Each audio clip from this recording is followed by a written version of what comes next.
এক মহিলা নবী করিম সাল্লাল্লাহু আলাইহি সাল্লামের খেদমতে উপস্থিত হইয়া ব্যভিচারের কথা স্বীকার করিল।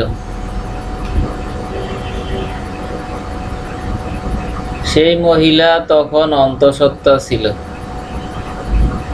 অর্থাৎ গর্ভবতী ছিল। রাসূল করিম সাল্লাল্লাহু আলাইহি সাল্লাম তাহাকে বলিলেন, তোমার সন্তান প্রসবের পর আসিও।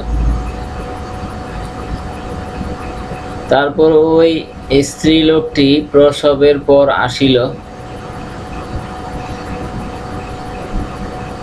এবার নবী করিম সাল্লাল্লাহু আলাইহি সাল্লাম তাহাকে বলিলেন, এখন যাও, সন্তানের দুধ ছাড়া হইলে আসিও।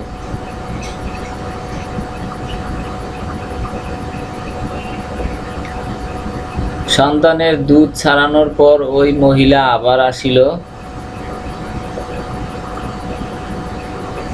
এইবার রাসূলুল্লাহ সাল্লাল্লাহু আলাইহি সাল্লাম তাহাকে বলিলেন, যাও, এই সন্তানকে কাহারও তত্ত্বাবধানে রাখিয়া আসো।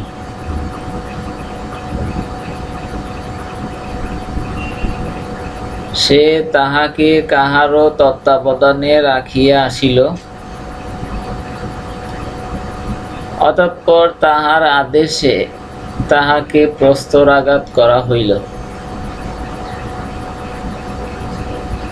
আল হাদিস মুয়াত্তা ইমাম মালিক,